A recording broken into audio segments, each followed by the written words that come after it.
KTN Maharashtra न्यूजमध्ये आपले हार्दिक स्वागत। आपण पाहतात लोकप्रिय KTN महाराष्ट्र न्यूज। दक्षिण भारताच्या महायात्रेला माळेगावात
व हजारो भाविक उपस्थित होते। यावेळी पालखीचे मानकरी गणपतराव मल्हारराव नाईक रिसणगाव, गोविंदराव नागेशराव महाजन कुर्ला, व्यंकटराव मारुतराव पांडागळे शिराडोन, कुशालराव भगवानराव भोशीकर पानभोशी व गोविंदराव बाबाराव नाईकवाडे पानभोशी, पांडुरंग नारायण पाटील माळेगाव, मल्हारी रावसाहेब पाटील माळेगाव, विजयकुमार शंकरराव कनकदंडे आष्टूर व अंबादास खंडेराव जहागीरदार माळेगाव यांचा देवस्थानाच्या वतीने मानाचा फेटा बांधून गौरव करण्यात आला। यावर्षी मंदिराकडे जाणारा रहदारीचा मुख्य रस्ता मोकळा केल्याने भाविकांना दर्शनासाठी सहज जाणे शक्य झाले। याचबरोबर यावर्षी CCTV कॅमेऱ्याच्या माध्यमातून अधिक सुरक्षितता घेतली जात आहे। तसेच प्लास्टिक मुक्त व कचरा मुक्त होण्याच्या दृष्टीने जिल्हा परिषदेने उत्तम नियोजन केलेले आहे। तसेच पार्किंग सुरक्षा व्यवस्था याबाबत योग्य ती खबरदारी घेण्यात येत आहे। यावेळी पालखी सोहळ्यात पारंपरिक वेशभूषा परिधान केलेले वाघ्या मुरळी वासुदेव पारंपरिक पद्धतीने कवड्यांच्या माळी, लांब हळदीचा मळकट, हातापायावर चाबकाचे फटके मारत वाघ्या मुरळी सहभागी झाले होते। त्यांना पाहण्यासाठी हजारो भाविक गर्दी करत होते।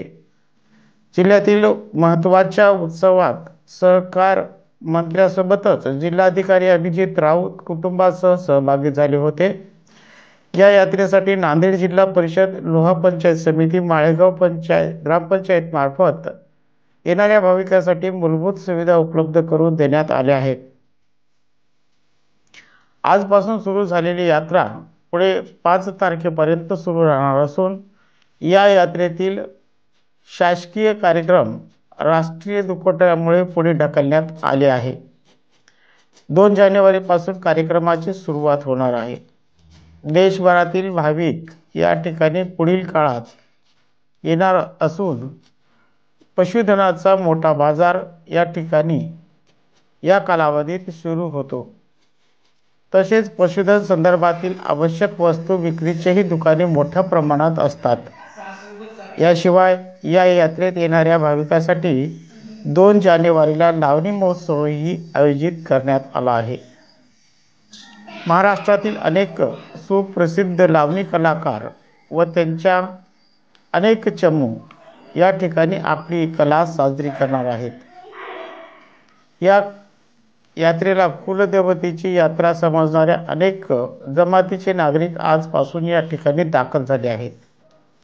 आपल्या पारंपरिक पेहरावात ते या ठिकाणी दाखल झाले आहेत. आजच्या यात्रेदरम्यान भारताच्या ग्रामीण भागातील अनेक कलांचे पालखी महोत्सव दरम्यान नागरिकांनी सादरीकरण केले. या यात्रेदरम्यान पोलीस विभागाने चोख बंदोबस्त ठेवला असून मोठ्या प्रमाणात पोलीस दल या ठिकाणी कार्यरत झाला आहे. नागरिकांनी कोणत्याही अपवादात्मक परिस्थितीमध्ये पोलिसांची मदत घ्यावी असे जिल्हा प्रशासनाने स्पष्ट केले आहे. KTN Maharashtra news, Kinwat, Nanded.